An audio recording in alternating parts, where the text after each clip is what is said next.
जय शिवराय मित्रांनो, तुमचं पुन्हा एकदा स्वागत आहे आपल्या यूट्यूब चॅनल सतीश महाराष्ट्राचं। माझं नाव आहे सतीश। आशा करतो तुम्ही सगळे बरे असाल। मित्रांनो, मी आलेलो आहे कांदिवली चारकोपला आणि इथे आम्ही आज आलेलो आहे श्री छत्रपती शिवाजी महाराज यांच्या एका किल्ल्याला। प्रतिकृती आहे किल्ल्याची, त्याचं निरीक्षणासाठी। किल्ला आहे लोहगड। पुढे या व्हिडिओमध्ये आपण त्याची माहिती, लोहगड किल्ल्याची प्रतिकृती बघणार आहोत। एक ऐतिहासिक धरोहर आहे लोहगड। तर चला आजच्या व्हिडिओला आपण सुरुवात करूया।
जय महाराष्ट्र, जय जिजाऊ, जय शिवराय, जय शंभूराजे।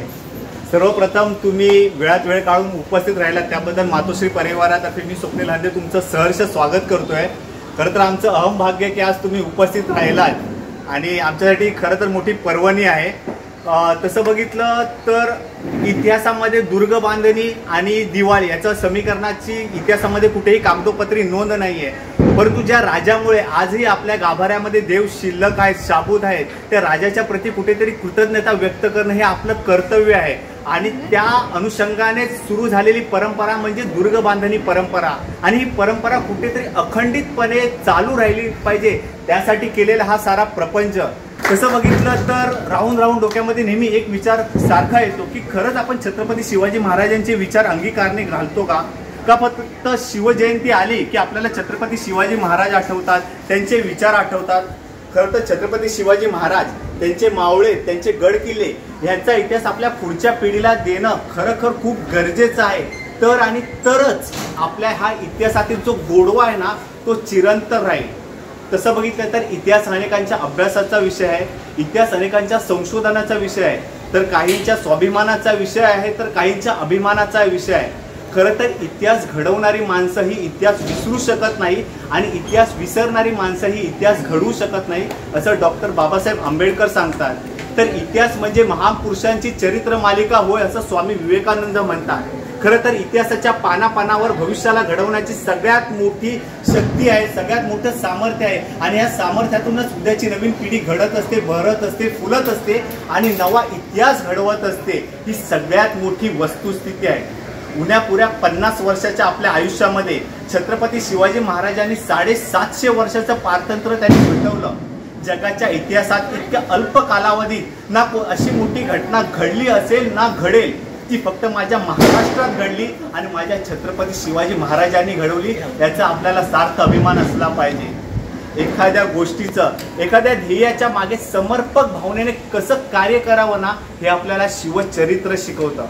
खरं तर तुम्ही काम किती करता ते महत्त्वाचं नाही, तुम्ही काम कसं करता ते सुद्धा महत्त्वाचं नाही, तुम्ही तुमच्या कामाचं ना नियोजन कसं करता ना ते फार आणि फार महत्त्वाचं आहे।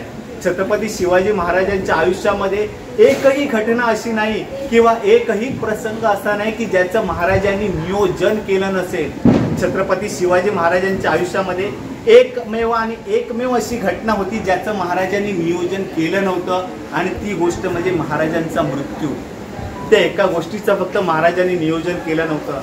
जर त्या गोष्टीचं सुद्धा नियोजन झालं असतं तर काय झालं असतं, तो काळच वेगळा आला असता. असो, तो भाग वेगळा आहे. परंतु छत्रपती शिवाजी महाराजांचे विचार, त्यांच्या मावळ्यांचे विचार, त्यांचं बलिदान, तसेच त्यांचे दुर्गांचा विचार आपल्या पुढच्या पिढीपर्यंत नेणं फार गरजेचं आहे. स्वराज्य रक्षणासाठी बांधलेले किल्ले त्या शिवबाने, स्वराज्य रक्षणासाठी बांधलेले किल्ले त्या शिवबाने आणि पुढच्या पिढीच्या ज्ञानासाठी संवर्धन करू अभिमानाने, ह्या आमच्या ब्रीद वाक्यानुसार आम्ही दरवर्षी किल्ले प्रतिकृती बांधण्याचा प्रयत्न करतो की जेणेकरून आपल्या पुढच्या पिढीला त्याच्याबद्दल माहिती मिळणं गरजेचं आहे.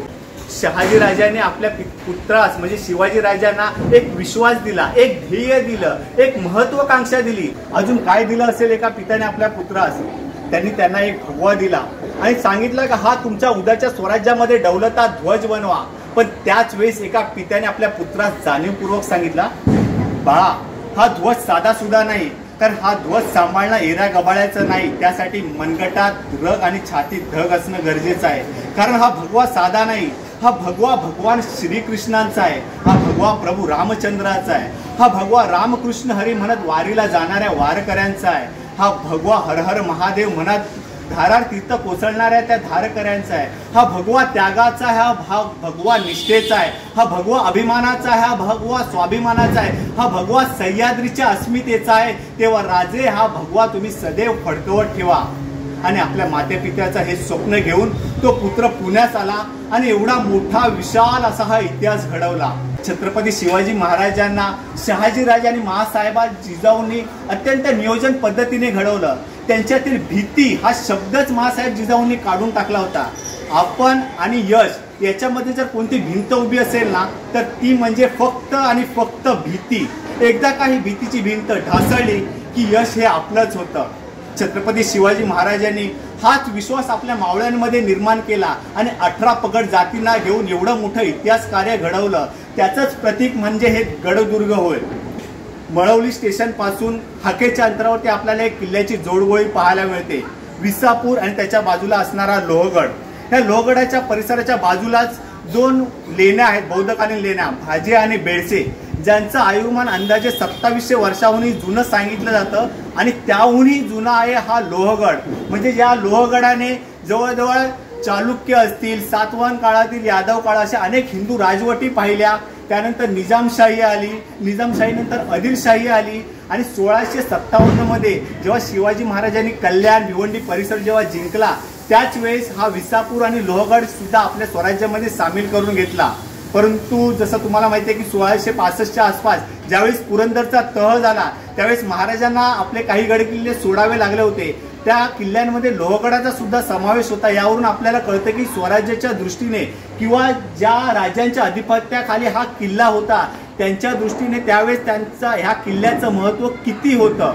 परंतु पुढच्या 5 एक वर्षांमध्ये पुन्हा मराठ्यांनी तो किल्ला जिंकून घेतला.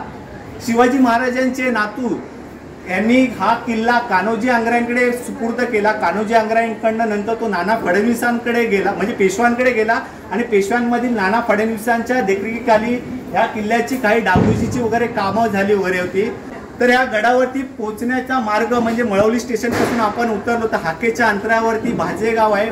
भाजे गावातनं आपण पुढे चालत आलो, 1.5 मैल चालत आलो की आपल्याला एक गायमुख खिंड लागते. या गायमुख खिंडीच्या पलीकडेच आपल्याला लोहगडवाडी लागते आणि या लोहगडवाडीतनंच आपल्याला लोहगडावरती जाण्याचा रस्ता आहे. पायथ्याशी अक्षरशः तुम्हाला म्हणजे वाहनतळ आहे, त्यामुळे पार्किंगची वगैरे सुविधा आहे. तुमच्या गाड्या प्रॉपर त्या गडाच्या पायथ्याशी येऊ शकतात. 101 पायऱ्या आपण चढलो की गडाच्या पहिल्या दरवाज्यावरती जातो. गडावरती अजून मला एक सांगायला खूप म्हणजे आनंद वाटतो की ह्या गडावरती जवळजवळ 25 रुपयाचं माझ्या मते पुरातत्व खात्याचं एक तिकीट घेऊन आपण एंट्री करावी लागते. पण ते 25 रुपये सुद्धा खरोखर व्यर्थ नाहीत नसं म्हणेन की इतकी टापटीपणा तिथे त्या पायऱ्यांवरती वगैरे तितका पाहावयास मिळतो. तर या 25 रुपयाचं तिकीट आपण काढून जेव्हा ह्या 101 पायऱ्या आपण गडावर चढून येतो त्यावेळी सगळ्यात पहिला आपल्याला लागतो की गडाचा पहिला दरवाजा म्हणजे गणेश दरवाजा. गडावरती जाण्यासाठी जे 4-5 दरवाजे आहेत त्यापैकी मुख्य दरवाजा म्हणजे गणेश दरवाजा आहे, नारायण दरवाजा आहे, हनुमान दरवाजा आहे.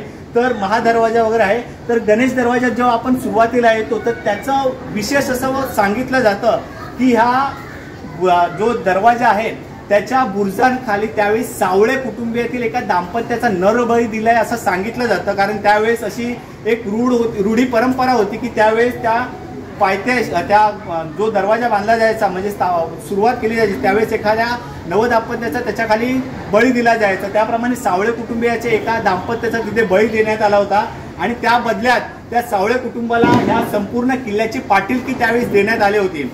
त्या दरवाज्यातून आपण आतमध्ये गेलो की आपणास नाना फडणवीसांनी ह्या गडावरती जे कार्य केले आहे त्याची नोंद असणारा एक शिलालेख पाहायला मिळतो की 16 कोणी तलावाची निर्मिती असेल मग किंवा तो नारायण दरवाजा वगैरे असेल त्याच्या निर्मितीचा एक शिलालेख आपणास पाहावयास मिळतो. तशी तिथे त्याची नोंद आहे.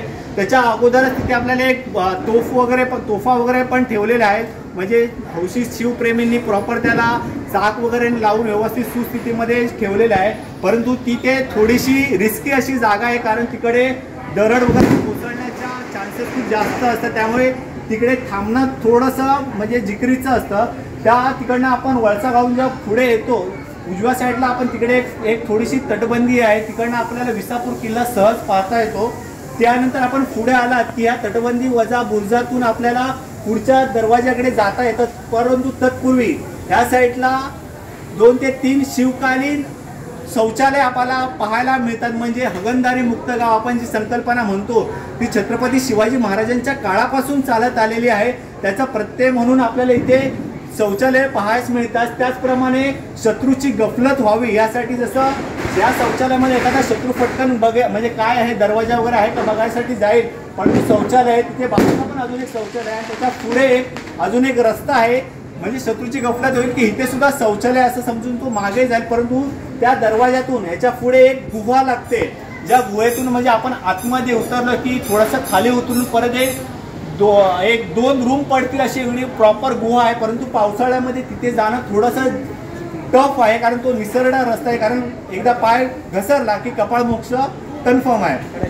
हो तर याप्रमाणे तटबंदी वगैरे बांधून प्रॉपर हा किल्ला एकदम मजबूत लोहासारखा मजबूत केला आहे. त्यामुळे कदाचित असेल की याच्या बाजूला विसापूर आहे, तुंग आहे, तिकोन आहे. जसं महाराजांनी विसापूरचं नाव बदललं आणि संबळगड ठेवलं, तुंगचं नाव कठीणगड ठेवलं. परंतु महाराजांनी लोहगडचं नाव बदललं नाही कारण जागोजागी तटबंदी टाकून हा गड अगदी लोहासारखा मजबूत त्यांना दिसला.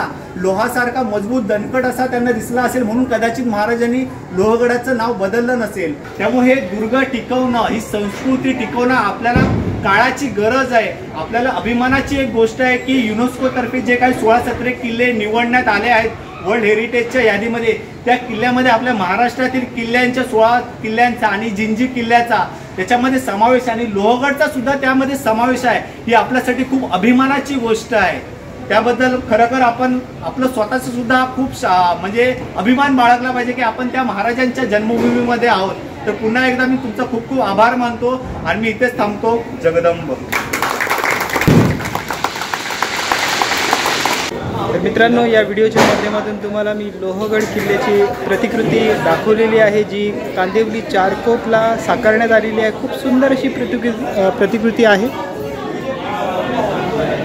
खूप सुंदर अशी प्रतिकृती आहे लोहगडची आणि याची ब्रीफमध्ये थोडक्यात माहिती तुम्हाला या व्हिडिओच्या माध्यमातून दिली आहे. आशा करतो हा व्हिडिओ तुम्हाला आवडला असेल. व्हिडिओ आवडला तर व्हिडिओला लाईक करा, शेअर करा, कमेंट करा. पुन्हा भेटूया आपण एका नवीन ब्लॉगमध्ये व्हिडिओमध्ये. तोपर्यंत बाय, टेक केअर.